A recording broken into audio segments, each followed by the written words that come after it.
মধ্যপ্রাচ্যের উত্তেজনা নতুন এক বাস্তবতার দিকে ইঙ্গিত দিচ্ছে। এতদিন এই সংঘাত ছিল রাজনৈতিক বক্তব্য, সামরিক কৌশল এবং কূটনৈতিক পাল্টাপাল্টি বার্তার মধ্যে সীমাবদ্ধ। কিন্তু এখন সেই উত্তেজনার প্রভাব ধীরে ধীরে পৌঁছে যাচ্ছে সাধারণ মানুষের জীবনে। আলোচনার কেন্দ্রে উঠে এসেছে উপসাগরীয় অঞ্চলের ব্যস্ত নগরী দুবাই। বিশ্বজুড়ে পরিচিত এই শহরটি বিলাসবহুল জীবনযাপন, বিশাল অট্টালিকা এবং ব্যস্ত বাণিজ্য কেন্দ্র হিসেবে, কিন্তু সাম্প্রতিক পরিস্থিতি একটি গুরুত্বপূর্ণ প্রশ্ন সামনে এনেছে। যদি সরবরাহ ব্যবস্থা বাধাগ্রস্ত হয়, তাহলে কি এই আধুনিক শহরেও খাদ্য সংকট দেখা দিতে পারে? সম্প্রতি বিভিন্ন সূত্রে এমন তথ্য সামনে এসেছে যে দুবাইয়ের বাজারে কিছু পণ্যের সরবরাহে চাপ তৈরি হয়েছে। বিশেষ করে টাটকা ফলমূল এবং সবজির ক্ষেত্রে কিছুটা ঘাটতির কথা জানিয়েছেন ব্যবসায়ীরা। এই খবর প্রকাশের পর সামাজিক যোগাযোগ মাধ্যমে শুরু হয় ব্যাপক আলোচনা। এই পরিস্থিতির পেছনে রয়েছে মধ্যপ্রাচ্যের অত্যন্ত গুরুত্বপূর্ণ একটি সমুদ্রপথ হরমুজ প্রণালী। উপসাগরীয় অঞ্চলের প্রায় সব বড় বাণিজ্যিক জাহাজ এই পথ ব্যবহার করে। বিশ্বের জ্বালানি সরবরাহের একটি বড় অংশের পাশাপাশি খাদ্যপণ্য পরিবহনেও এই প্রণালীর ভূমিকা অত্যন্ত গুরুত্বপূর্ণ। কিন্তু ইরানকে ঘিরে সাম্প্রতিক উত্তেজনার কারণে এই সমুদ্রপথে জাহাজ চলাচল নিয়ে তৈরি হয়েছে সতর্কতা। অনেক জাহাজকে নিরাপত্তার বিষয় বিবেচনা করে ধীরগতিতে চলতে হচ্ছে। কিছু ক্ষেত্রে আবার অপেক্ষা করতে হচ্ছে নতুন নির্দেশনার জন্য। ফলে সরবরাহ ব্যবস্থায় তৈরি হয়েছে বিলম্ব। আর এই বিলম্বই ধীরে ধীরে বাজারে প্রভাব ফেলতে শুরু করেছে।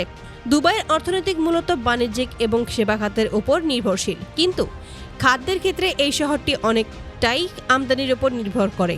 মরুভূমির পরিবেশে কৃষি উৎপাদন সীমিত হওয়ায় অধিকাংশ খাদ্যপণ্য বিদেশ থেকে আনা হয়। বিশেষজ্ঞদের মতে উপসাগরীয় অঞ্চলের দেশগুলো তাদের মোট খাদ্যের প্রায় ৮০ থেকে ৯০% বিদেশ থেকে সংগ্রহ করে, আর এই আমদানির একটি বড় অংশ আসে সমুদ্রপথে। এর মধ্যেই সবচেয়ে গুরুত্বপূর্ণ পথ হলো হরমুজ প্রণালী। তাই এই পথে কোনো ধরনের অনিশ্চয়তা তৈরি হলে তার প্রভাব সরাসরি বাজারে অনুভূত হয়।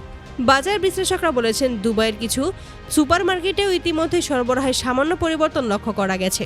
কিছু পণ্যের তাক আগের মতো পূর্ণ না থাকলেও পরিস্থিতি এখনও নিয়ন্ত্রণের বাইরে যায়নি। তবে সরবরাহ ব্যবস্থার সঙ্গে যুক্ত অনেকেই সতর্ক করেছে যে যদি বিলম্ব দীর্ঘ সময় ধরে চলে, তাহলে বাজারে চাপ বাড়তে পারে। এই পরিস্থিতিতে সাধারণ মানুষের মধ্যে কিছুটা উদ্বেগ দেখা দিয়েছে, কারণ দৈনন্দিন জীবনের জন্য খাদ্য সরবরাহ সবচেয়ে গুরুত্বপূর্ণ বিষয়গুলোর একটি। তবে সংযুক্ত আরব আমিরাত সরকার বিষয়টি নিয়ে আশ্বস্ত করেছেন জনগণকে।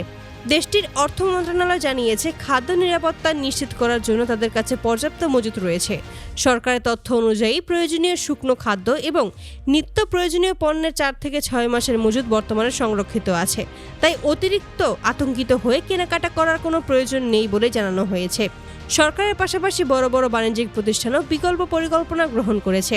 মধ্যপ্রাচ্যের অন্যতম বড় খুচরা বিক্রেতা প্রতিষ্ঠান লুলু গ্রুপ ইতিমধ্যেই জরুরি পদক্ষেপ নেওয়ার কথা জানিয়েছে। প্রতিষ্ঠানটির পক্ষ থেকে বলা হয়েছে, প্রয়োজনীয় সমুদ্রপথের পাশাপাশি আকাশপথ ব্যবহার করে দ্রুত খাদ্যপণ্য আমদানি করা হবে। ভারতের মতো দেশ থেকে টাটকা পণ্য আনার জন্য চার্টার্ড বিমান ব্যবহারের প্রস্তুতিও নেওয়া হয়েছে। তবে আকাশপথে পরিবহন সবসময় সহজ সমাধান নয়। নিরাপত্তা ঝুঁকি এবং দীর্ঘ রুটের কারণে পরিবহন খরচ অনেক বেড়ে যায়। ফলে এটি মূলত সাময়িক সমাধান হিসেবেই বিবেচনা করা হচ্ছে। এদিকে আন্তর্জাতিক রাজনীতিতেও উত্তেজনা কমেনি। বিভিন্ন দেশের নেতাদের বক্তব্য এবং কূটনৈতিক অবস্থান পরিস্থিতিকে আরও জটিল করে তুলেছে। বিশেষজ্ঞদের মতে, যদি এই ভূরাজনৈতিক অস্থিরতা দীর্ঘ সময় ধরে চলতে থাকে, তাহলে শুধু দুবাই নয়, পুরো উপসাগরীয় অঞ্চলের সরবরাহ ব্যবস্থাই চাপের মুখে পড়তে পারে। তবে আপাতত পরিস্থিতি পর্যবেক্ষণে রয়েছে সরকার এবং ব্যবসায়ীরা। তাদের লক্ষ্য যে কোনোভাবে বাজারের সরবরাহ স্বাভাবিক রাখা, কারণ আধুনিক শহরগুলো শুধু প্রযুক্তি বা অবকাঠামোর ওপর দাঁড়িয়ে থাকে না, তাদের স্থিতিশীলতা অনেকাংশে নির্ভর করে নিয়মিত সরবরাহ ব্যবস্থার ওপর। আর সেই ব্যবস্থায় যদি সামান্য বিঘ্ন ঘটে, তাহলে তার প্রভাব দ্রুতই পৌঁছে যেতে পারে মানুষের দৈনন্দিন জীবনে। দুবাইয়ের বর্তমান পরিস্থিতি তাই শুধু একটি শহরের গল্প নয়, এটি আসলে বিশ্ব বাণিজ্য এবং ভূরাজনীতির